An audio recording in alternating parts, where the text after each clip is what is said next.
Hello everyone, welcome to This Week in Tyranny, the most hardcore news show on earth. I am your host Konrad Rogoz. I'd like to welcome you to episode 65 of This Week in Tyranny, 65 episodes and going strong. Today is Friday night, it's Friday, March 1st of 2024. And on this episode, we're going to continue to talk about the Mormon Church.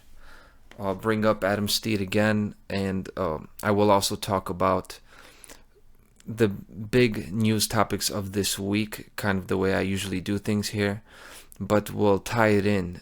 There are a lot of things I want to tie together. So let me begin first by welcoming everybody who's new and watching this, because I've had a lot of new people discover my channel because my last video that I uploaded was the Mormon Stories podcast with Adam Paul Steed. So people who are looking for that, of course I mentioned it last episode that the original was taken down. So first I want to say that, in case anybody's wondering, I of course do not own that. I just threw John DeLynne's Mormon Stories podcast with Adam Steed. I threw it on there because it was taken off. By court order, it was taken off of their channel, and that is not out there anymore. But clearly, as you can see in the episode, which as of when I'm recording this is still available, it hasn't been taken down, and it won't be taken down unless John DeLynne and Mormon Stories podcast asks me to. I will not take it down at anybody else's requests, no court, nothing. I won't take it down. And that is consistent with the intention of John DeLynne and Adam Steed. When they recorded it, they recorded that information. They spent 6 hours together to get the truth out there. That is what I'm doing. I'm trying to get the truth out there, but I wanted to let everybody know that I have no affiliation. I don't know John. I don't know Adam, although I respect them greatly and I would like to get to know them, right? But I just wanted to get that out there because that video got a lot more attention than I anticipated, and I welcome everybody, and that is the reason, it is part of the reason that I will talk about the Mormon Church again, because I'm seeing that it's touching a large amount of people, and it is not just the Jody Hildebrand story. There is a whole, really, I called it the tip of the iceberg. This is what it is. There is a whole wealth and plethora of abuses, of corruption, of manipulation, and of silent victims whose voices don't get out there in this whole situation. So I will dive into that. The whole purpose of doing that episode last week about the 8 passengers family, Ruby Franke, Jody Hildebrand, was about child abuse. It was about looking out for children, giving children a voice. That is kind of one of the primary reasons I do what I do. It's about the ending of violence on this earth to all living beings, but especially the innocent. And really, violence against children is what gets people motivated. It does get us acting like real adults in this world, when often we don't act like real adults. We are just kind of fumbling and bumbling our way through life. But when children get hurt, it gets us going. It wakes us up. But it's really remarkable when you look at Adam Steed. It did the same for me, and I see from the response that video got, it's the same for many, many others. It arouses the kind of empathy that you feel for a child when you look at Adam. He's a courageous man, a fully grown man. But you can see that the trauma that happened, it happened to him at an innocent child stage, and you can see that come out when he relives the trauma, right? He re-traumatizes himself in order to get the truth out there. That was an enlightening experience for me, hearing him and thinking about this whole story. It really has reframed it in my mind that, hey, I'm not just here to help women and children, children and single mothers. You look at a man like that, and you can see the child in him. that needs help, that didn't have anybody. This is what we do it for now, and this is the unity we need. This is what we need to do. We need to see that. We need to see that innocent child within everybody, because really, this is what I want to be the outcome of this video. It's all about the family. Ultimately, it's about the family. This is what brings us together. Regardless if you're a man, woman, or child, it's about being a living being who has dignity. And this is why we need to stand up to the abuse, the manipulation, the straight up fraud and scamming, and really control of the Mormon Church. So that's a long intro. Let's dive right into it. First, I want to qualify this, or really justify it, for the people that are watching this who don't think it is relevant in their lives, the kind of power that the Mormon Church has, the extent to which they control things. For those who don't see the Mormons and the Latter-day Church as a crucial topic, I want to give you a statistic and remind you that Mormons year by year are outgrowing the world population. That means proportionally, their membership is growing as the general population is declining, certainly in North America, in the United States. So while the general trend may be that religion no longer has a tight iron grip on the world, that religion is declining, but the Mormon Church's membership is increasing. That's 41%. The population growth, the growth of Mormons. That was 2022. So I would keep an eye on this and do not turn a blind eye to this church, because it is a behemoth of an institution. That's what we talk about here on This Week in Tyranny and Truth and Law. I talk about institutions. I'm tired as hell of institutions abusing human beings and treating them like trash. It's about justice for individuals first. Individuals make the power of the institutions, and not some sort of reverse collectivism where the institution is all powerful and the people are being worked to death holding it up. And I'll explain what I mean by that. The main point of this that I want to make in this episode is to just let people know that for the leaders of the Mormon Church, for the beneficiaries of that church, and not just the Mormon Church, but we'll start with that. The goal of the Mormons, the ones in charge, the ones who have all the money, the goal is to bring back this old school patriarchal control system, the one that looks like a pyramid. And we haven't had that kind of a government for a really long time. We're talking about the one where there's a king, he's wearing the crown, and everybody else is under him. A very clear hierarchy system, an old school patriarchal system where there's a man controlling everything, and really the so-called alpha has all these betas under him, and then the women are under him, and then the children are under him, and then it is also a racial hierarchy, a race-based hierarchy, and then you have another version of that under, holding up the pyramid, holding it up until down to the most marginalized populations. This is what they want to bring back, and the reason they want to bring this back from the Middle Ages, from the ancient era, from the history of humanity that has been slavery, they want to bring it back so these people can just act like common petty criminals.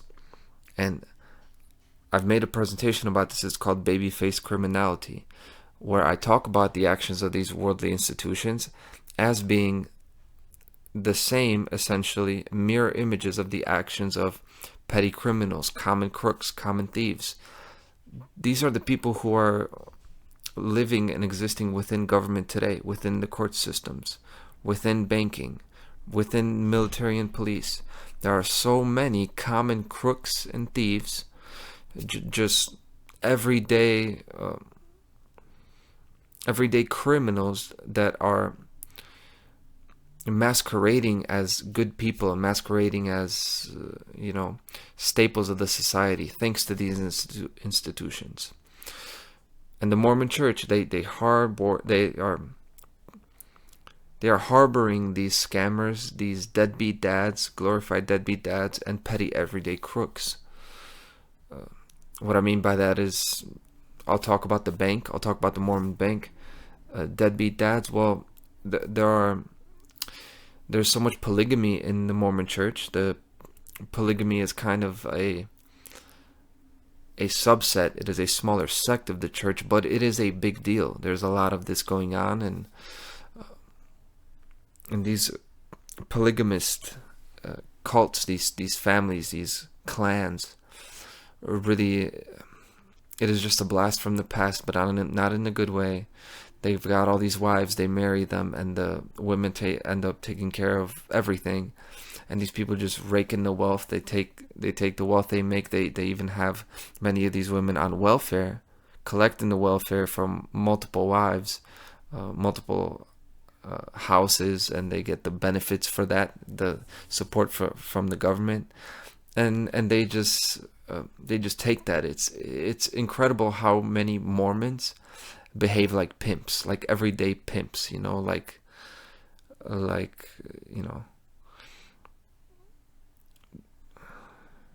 just take your pimp from Friday or Snoop Dogg from back in the day.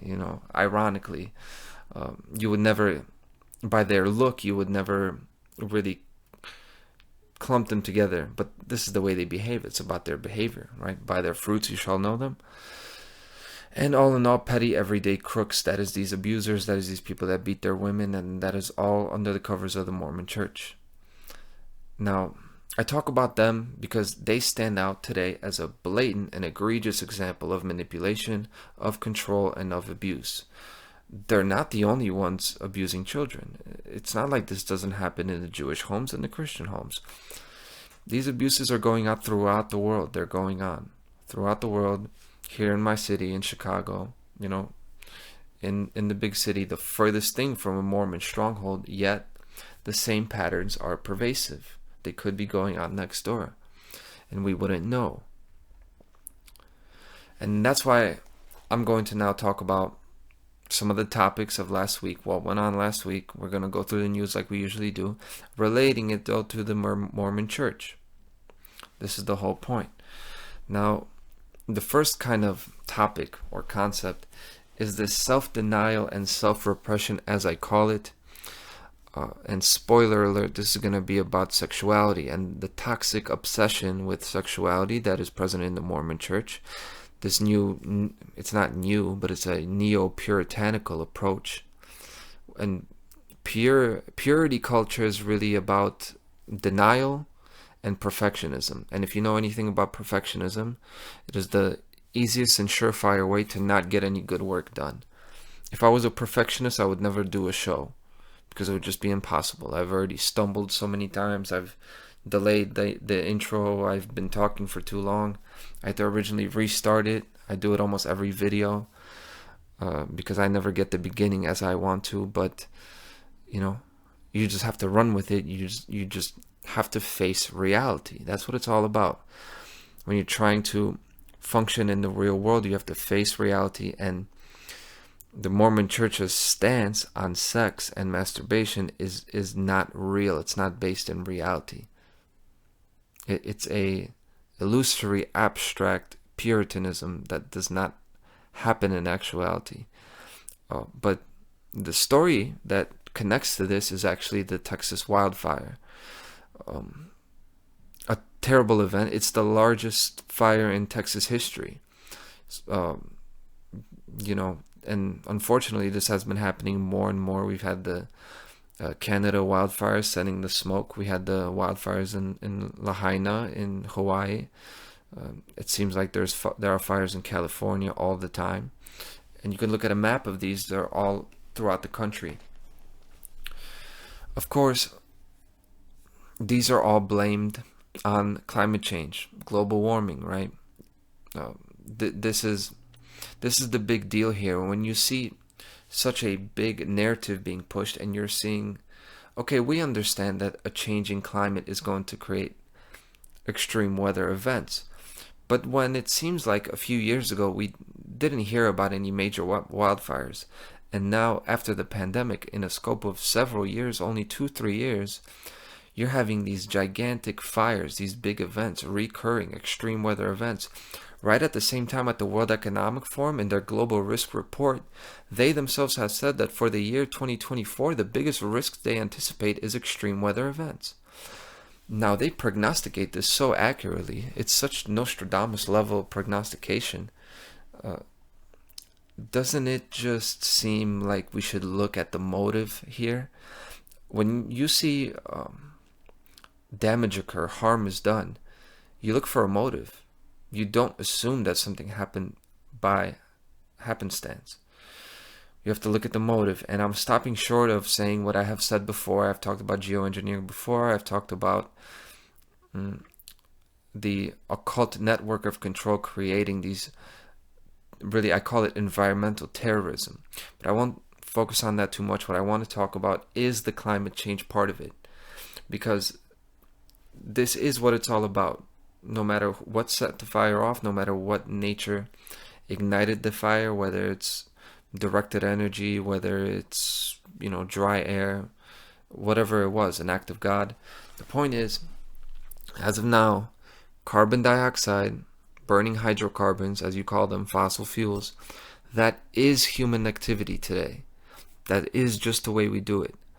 I'm not saying it's the clean way to get things done. I'm not saying it's the best way, but this is the way that humans feed themselves and produce and function today. That is thanks to our carbon dioxide emissions. This is the way we get work done. This is the path. This is the energy paradigm that we are currently in, that we depend on.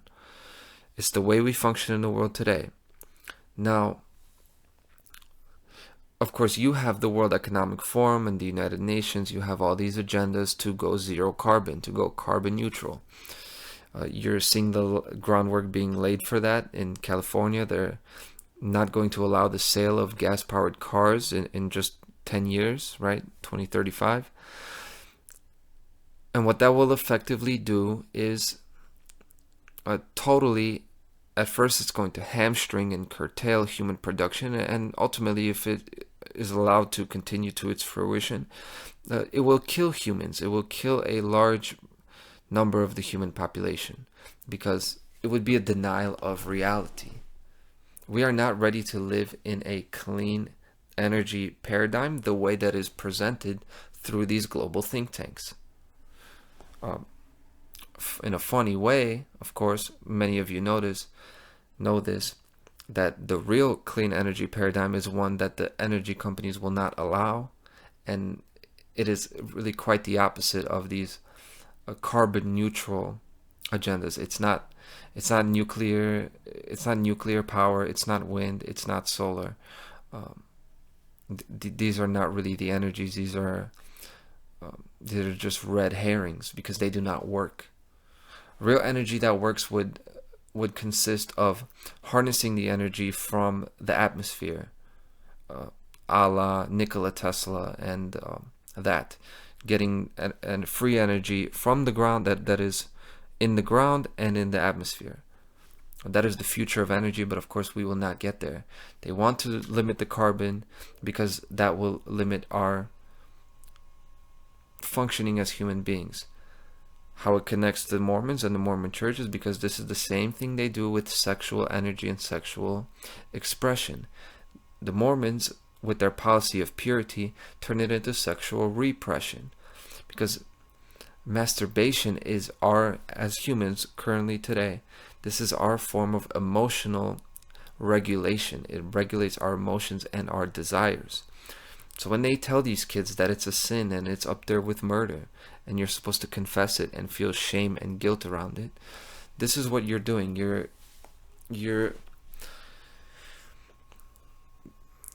making them cut off something that is absolutely a part of their nature. This is what happens. You take the way they're functioning normally, and you want to cut it down. You want to impose some sort of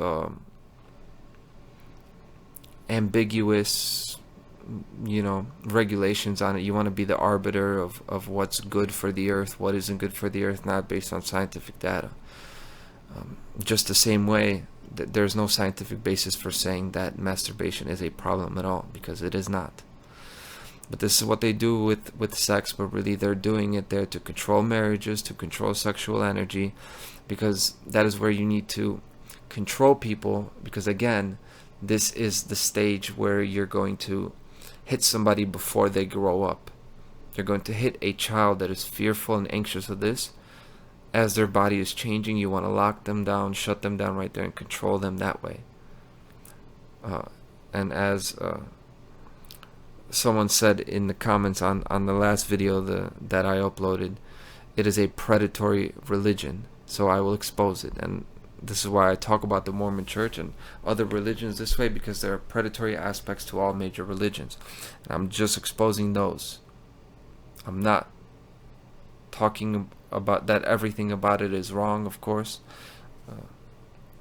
I myself would say this is the work of Christ. I'm continuing the work of Christ. So, of course, this is no offense to anybody who currently is a Mormon or Jewish or anything like that. I'm just talking about what's real, and I'm just standing up for the kids and the people who need help. And then, of course, this is why what happens is you have all this child abuse later, because you are repressing sexuality. That's what does it. That's what does it. And that's why it happens in the Catholic Church as well, because of the doctrine of Adam and Eve. And even though what Adam and Eve's original sin was, it is different if you look at the original text, but the way it is passed on, the original sin is synonymous with sexuality. It is, the shame of their nakedness. The way that is passed on through the church is that people are ashamed of their sexuality. They think it is wrong. They think it is temptation from the devil, from Satan. This is what people think, and this is why you have so much abuse in the church of the children. And this is a website that I found today, floodlit.org/accuse. You can go on this and you have a database of Mormon sexual abuse cases. Now this is only about 700 of them, but you got pictures, you got information, and really if you take the time, you take like 10-15 minutes and read these one by one, it should really hit you how serious this problem is. And this is not even the tip of the iceberg, these cases. From the Boy Scouts, just in a small period, a 9-month period of reporting abuse in the Boy Scouts, children that were formerly abused as kids in the Boy Scouts by their counselors, by the adults in the Boy Scouts. There were well over 90,000 cases, 90,000 reports. Adam Paulsteed, of course, you know about his story. That's Boy Scouts as well. And the Boy Scouts and the Mormon Church were connected from the beginning. The Mormon Church had the first charter with the Boy Scouts. They recently have actually split, ironically, because the Boy Scouts are, because originally these child abuse cases were going to basically bankrupt them. They filed for bankruptcy, and then in order to kind of modify their image and try to keep afloat, they no longer just allowed male counselors, they allowed women too. So it's Boy and Girl Scouts, I guess. And then, of course, on brand, the Mormon Church separated themselves from the Boy Scouts, because one thing the Mormon Church is not is politically correct. They are fundamental. And I listened to another very remarkable person. Ever since I started, I discovered the Mormon Stories podcast and other people doing similar work. I heard Tim Kosnoff today, he is a lawyer, one of the only that can say that they've had success suing the Mormon Church with child abuse cases. He is one of those people, and I'll play a few clips of what he said. He said things like, pedophile heaven on earth. We demonstrated in this case that the Mormon Church is pedophile heaven on earth, because look at the history of the story of this man. And this is not just one man. I had hundreds of cases of men like Frank Curtis, in the Mormon Church who had preyed upon children and been shielded, protected, recycled by the church. You know, this is powerful stuff. And it brings up the question, why? Why would the church abuse children? Like, it seems that they're doing it on purpose. So why are they doing it? Also, why is the Catholic Church doing it? Because there's it's so widespread. It seems like it is a policy thing. It seems like there's an interest in it. So what is it about them? And I would, although this is not the only opinion I have about it, it's not even an opinion. It's not the only thing that I see within that. But the thing I want to say is that, hey, let's not assume that this is intentional, that there is a satanic element within these churches that is abusing children. I just really want to look at psychology and what we can clearly see to be the case. Let's say this is not institutional, not intentional, right, to abuse children. The reason you have so much child abuse in the Mormon Church is because the type of people who are going to become involved in a puritanical religion like Mormonism, a puritanical religion that opposes normal sexual behavior, the type of person that is going to be the same type of person who abuses children. So birds of a feather flock together, and that's essentially what it is. Because of the doctrine of sexual repression, people who are brought up in this system of thinking, that energy is never released, those emotions are not regulated, and then you have these sexual perversions develop. And someone who was raised in a control structure, not raised to literally really learn their dignity, their individuality, respect for themselves, the value of the self, not dependent on any other structure, not living in fear of being condemned to the outer darkness or going up and having the glory of the celestial kingdom. No, just living your own life, creating your own path, laying down your own tracks. People who don't have that and they have the sexual repression from being raised up in such a cult or culture, those are going to be the type of people who abuse children. Now, where it gets really disgusting and egregious is that the institution itself, the Mormon Church, puts up all these obstacles. What kind of obstacles am I talking about? But the Mormon Church, they've got you beat from the outset most of the time because they control these legislatures in the West, statute of limitations. I mean, in Utah, where most LDS live, it's a dead letter. They have so locked up statute of limitations. They've even got a constitutional provision under the state constitution that makes it impossible for the Utah legislature to ever pass a window to basically open up it.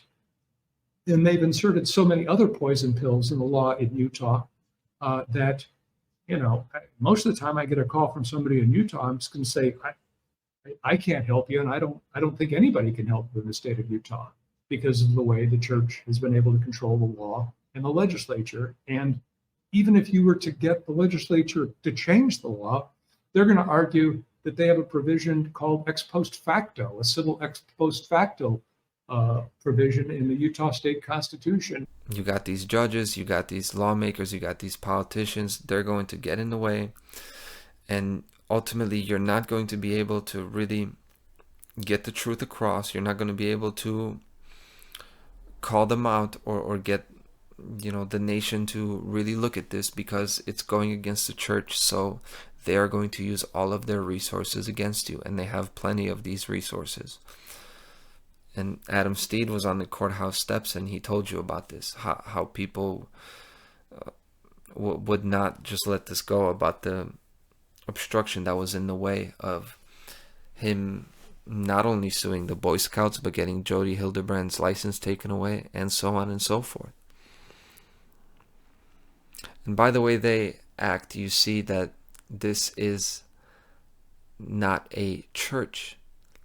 It's a predatory institution disguised as a church. It acts like a corporation because it's all about public relations. They put out this stuff on their website, and they put out a booklet saying that they 100% take thorough steps to make sure that no sexual abuse ever occurs in the Mormon Church. It is a zero tolerance policy, and they take it very seriously, and they have a protocol in place to deal with it. And I hope nobody really buys that language, because that's corporate talk, as Tim Kosnov and the two hosts have said on in those clips that I post. Maybe, I don't know. I don't really care. Don't concern myself. People can believe whatever they want to believe. That's not what's important. It's what do you do and how do you treat people now here on Earth, and that's what my focus has been. Is because there's no way to get at the church any other way. They're immune, except when it comes to child sexual abuse. This is the only area where they are exposed, where they're vulnerable because of their pattern and practices. If a Mormon missionary rear ends somebody on the freeway, the church will roll over and pay those, and they'll deal with other things. But none of those cases are going to be threatening to the reputation of the church. These kinds of cases go directly to the heart of whether this is a church at all. I mean, is it? Or is it just a corporation masquerading as a church? Because the same thing could be said about, the Catholic Church in many respects, where money has come to represent more than, I actually would kind of appreciate the second coming, and I'd like to hear what Jesus would have to say about what he sees about all these churches today. It's just corporate. It's corporate language. It's corporate behavior. They're going to put out their PR work. They're going to put out their public relations statement. So then when they go to court and the court says, okay, provide proof that you took steps and measures to make sure this didn't occur, they can put those documents forward and say, look, we took steps. Because this is the way it goes in court. This is the way it goes with corporations and the business world. It is not about what actually happened. It's about what you can prove. It's about what you've got in bullet points. And that's their world. That's the corporate world. That's the world of institutions. And ultimately, that's the whole point of corporations, is to provide a buffer for liability. See, you can't tie corporations to things. You won't be able to tie the Mormon Church to things, because there are layers of separation. And this is the same way it works in the United States government and all the governments of the world. They've gotten smarter. It's not an order that comes down from a king. We still live in a control structure. See, it's different than the Mormon Church. The Mormon Church is just more obvious, more disgusting, more blatant and brazen. But this is the way the world always has been. Orders come down, but now through layers of separation. You've got different people influencing people that are seemingly on the same level or unrelated. This is called multilateralism, where you've got a judge that's influenced by a lawmaker, where their kids go to the same school, or they have investments where they share inside knowledge. There's police involved. They know each other. They attend the same meetings, or they're part of the same church. It's all the same. But these corporations, they're just going to take the steps they need to do. They set up this hotline. It's the sexual abuse hotline. Now, if you think this is a hotline for victims when they've been victimized by somebody in the Mormon Church, a bishop or something, that's not the case. This hotline was set up for the priests, the bishops, so that when sexual abuse happens and they hear about an allegation, they call this hotline, and essentially what happens in this hotline is they get legal training, and there's a questionnaire provided to the person calling, and those questions consist of the information that the church needs to prepare themselves for potential litigation. And then that information goes to Curtin McConkie. The Curtin McConkie law firm is one of the biggest law firms, and they represent all of the Mormon Church. And this is what Tim Kosnov's whole episode was about. I really strongly would urge you to read it. I'm going to link it here. And he talks about their incredible power and unlimited resources. And I'll talk about why their resources are so vast.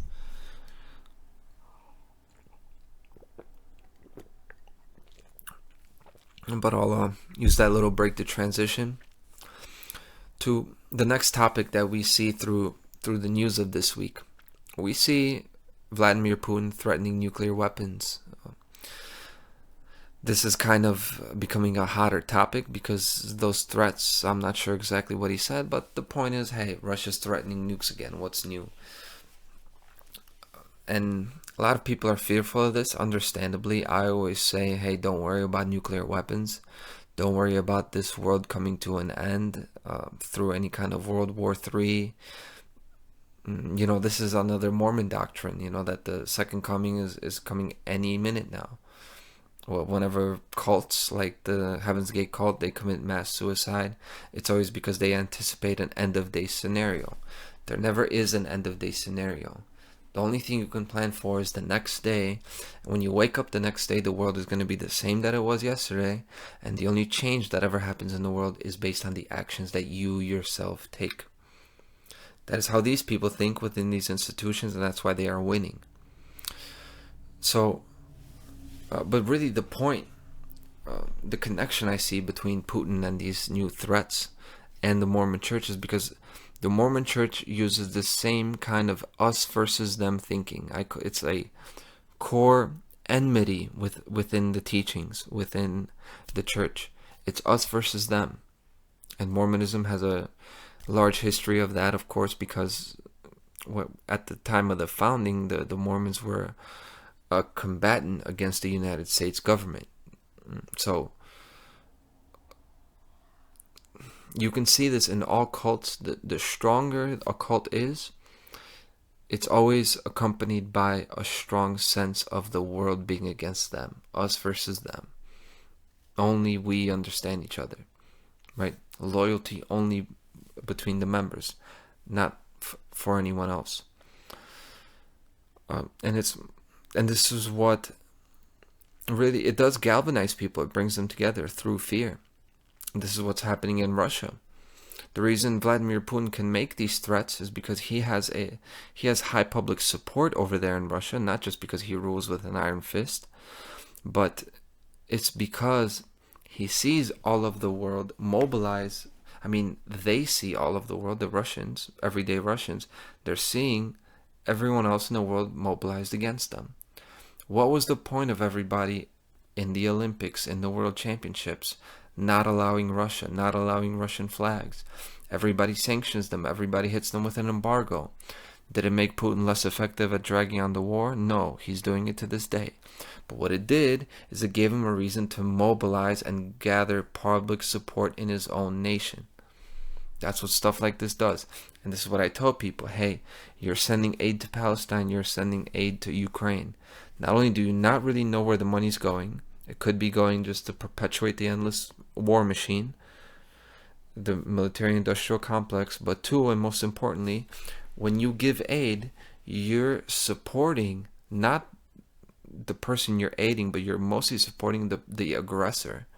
Because the aggressor came over there to crush them, and when there's evidence of support from external forces, he has a justification to take the moral high ground of why we're in there, right? He can make that claim to his people that, hey, we're in there because everybody's sending aid to Ukraine.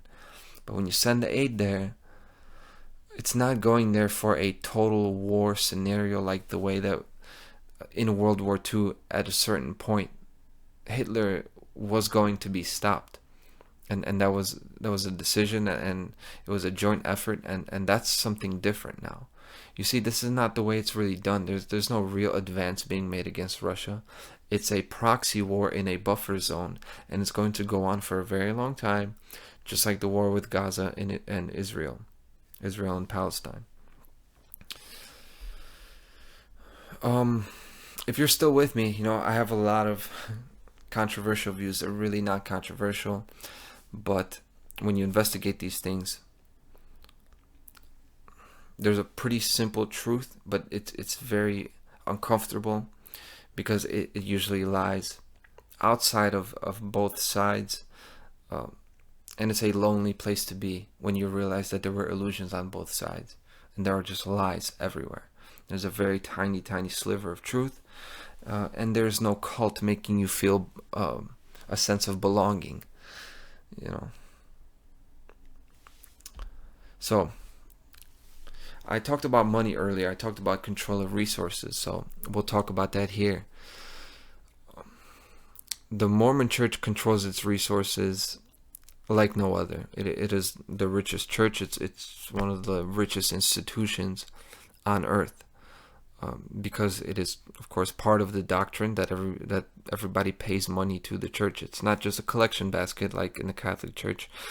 This is very much it's really required, and they do this through social pressure, but it is required. If you're a Mormon, you're paying the church. Meanwhile, what we're getting in the news are these food protests in the European Union, specifically in Poland, my country, my home country where I was born in. Currently, the farmers are protesting because, as part of the European Union's Green New Deal, so-called, they have all these export and import rules, and they're exporting grain, bringing it into Poland from Ukraine, and that is messing with the price. And because these farmers are having their power undercut by this import of food from a country that's outside of the European Union, really this is an act that damages them. You now have protests there, and it's a big deal, and people are standing up. They're talking about the environmental agenda, because of course these laws, this Green New Deal, is all about environmentalism and climate change, and I talked all about that. But ultimately, hey, you're trying to control food. You're trying to control what people feed themselves with. And I've been hearing these stories since I've only been diving into Mormonism 2 weeks ago, right? For the last 2-3 weeks, I've been looking into this.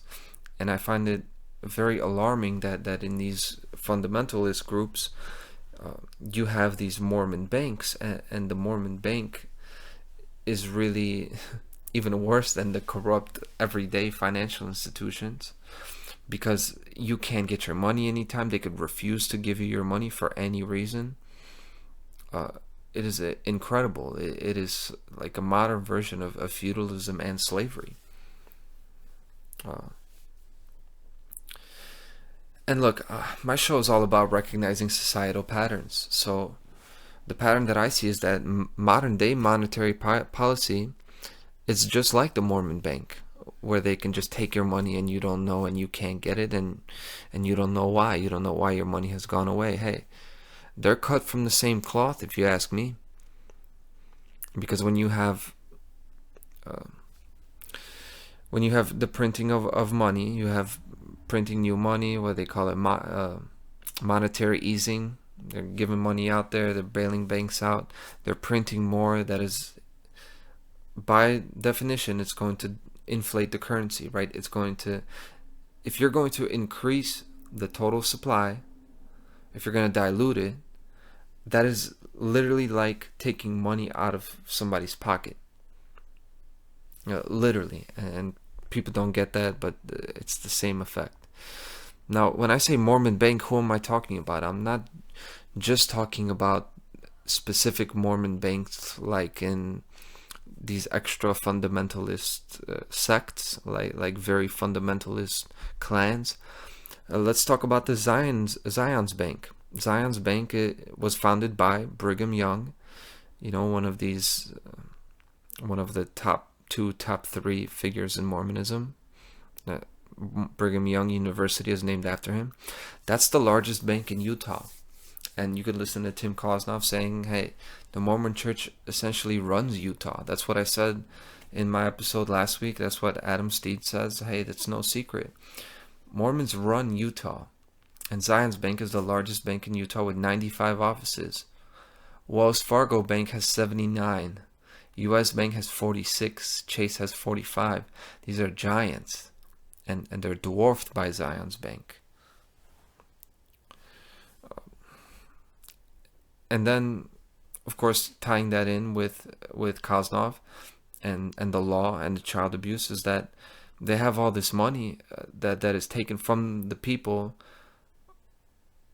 to support the church, but really it's going to the bank, really to the church corporation part, not the spiritual part, but the corporate part, and that money is used to fight and cover up the abuse that occurs in the churches done against the people that are giving the money. So this is really a vicious cycle. It's a disgusting vicious cycle, and I think people do not understand, and it is growing. So yes, these patterns are occurring in society as well, right? But here they're occurring very blatantly, and it seems like nobody's really talking about this.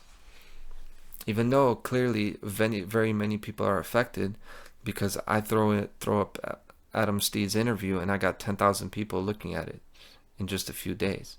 So clearly very many people are affected by this.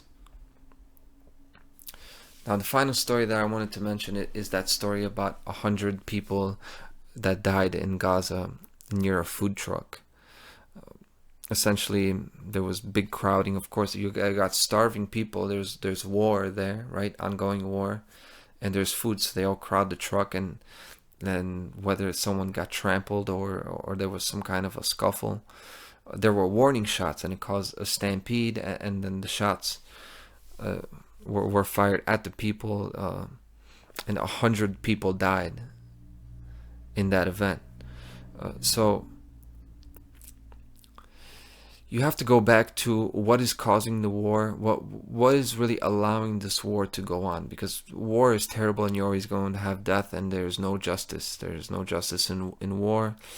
I call it a human sacrifice ritual, because it has no point. There is no morality in these territorial wars, right? There's nothing righteous about it. What allows these things to go on is race, the concept of race, racial purity, thinking of the world in a racial and cultural context, and of course about ancestral land, because that's what justified the invasion, the original invasion of Palestine, the British mandate by Israel, by the people who created the state of Israel. And of course, now when you get your land taken away and you have an ancestral and religious claim to it, to Jerusalem, it can justify even terrorism, and that's what it does. And hence you've got the events of October 7th, although I've presented alternative explanations for the events of October 7th, where the Israeli music festival was attacked and innocent people were slaughtered. And now you have the retribution, the response. Again, ancestral land. The Israelis, they wanted from the West Bank from sea to sea. They want to control all of it, including the Gaza Strip. They want these people gone, exterminated. It's all about race. It's all about ancestral land. And you look at the Mormon doctrine and you have this again. You have the racism. You have the more fundamentalist Mormon groups believing that they are direct descendants of Jesus Christ, and that they own the land and they really need to be expansive. That is why they're having so many children. That is why they're practicing polygamy today. And that is why they use the term of bleeding the beast. They want to outlive, and they want to basically starve out the U.S. government to take that land back. And this is really a return to the old school of centuries ago, of that Christian imperialism, that Catholic imperialism that we saw hundreds of years past. And then you got to remember, you've got the fundamentalist sections, and you've got the mainstream LDS church. You've got Mormons that just believe. What I'm saying is, you have many different levels of involvement. You have many different levels of support for that control structure. But regardless, I will repeat what I said earlier. It's a predatory religion nonetheless. This is a predatory religion. And the Mormon Church all over the world, the global Mormon Church, is a part of a global occult web of control. And this is the crux of what I've been trying to bring to people in these episodes. There's an occult web of control. So much abuse that is going on, and unfortunately, most of it is organized. It is organized. It is governments. It is the banking institutions. It is the most insidious parts of the religions, all of the religions. We're talking about Islam, we're talking about Judaism, we're talking about Christianity. And there are Satanists within the top levels of these institutions. And this is just the case, and I call it an occult web of control because it is like a web, and the power and influence is greater the closer you get to the middle. Now, I call it a web. Some people call this a pyramid, a set of pyramids. I have referred to it as that. Now, I'm going to end this video with a clip from someone who sees it in a different way. And I feel it is right to put this on there, even though it has nothing to do with the Mormon Church specifically. But since I am talking about child abuse and the global control structure, this is from a testimony, an interview with Regina Lauf. I believe, I don't know how you'd pronounce her name, it was Regina Lauf. But she is a victim of the worldwide elite pedophile ring of Marc Dutroux, a Belgian pedophile and organized crime member who was arrested. This is about 20 years ago now. And this is an interview with her where she talks about being a part of this. This is somebody who was abused, ritually abused, sexually abused from a baby, from a child, and was groomed and trained to be part of a global pedophile network. People say this is a conspiracy theory, and they do not understand that there's a testimony of a living person alive today who has told you how this is.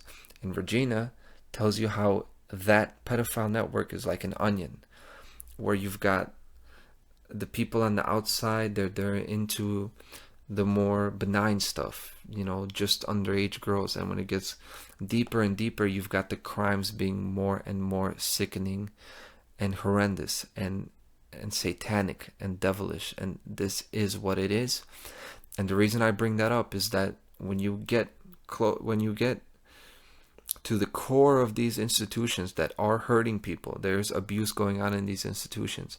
It is just like she says. She completely corroborates the way that I see it. And Mark Passio, someone who used to be a Satanist and essentially blew the whistle on that, says the same thing. You can ask Jay Parker, people who have actually experienced this. It's coming out now that this is the way that it works, and there is a global control network like this. And it's so deep and it's so ancient that the only way it'll be brought down is if people seriously start speaking out about this. And this is my attempt at that. So I'll close it with that.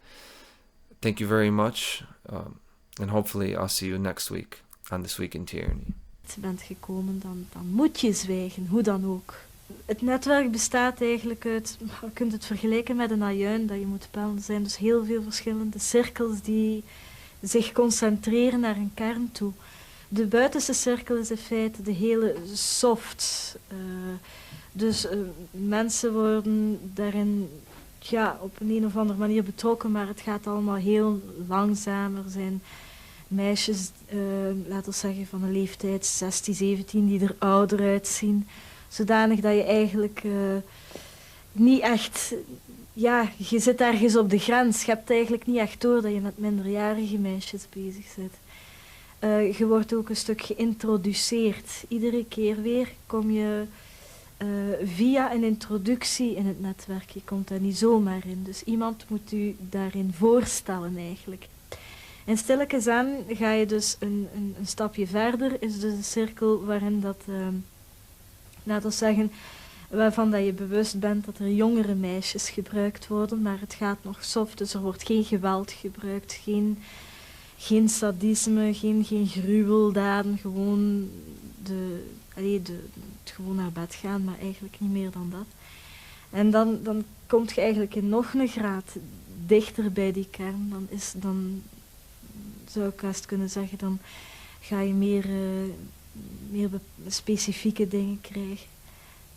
Soms met geweld, soms niet. Soms met dieren, soms niet. Zo die dingen allemaal. Feestjes, waar dus verschillende mensen samenkomen. En uiteindelijk kom je dus bij de harde kern van gebruikers die heel gewelddadig reageren, heel sadistisch reageren en waarin uiteindelijk ook meisjes vermoord worden.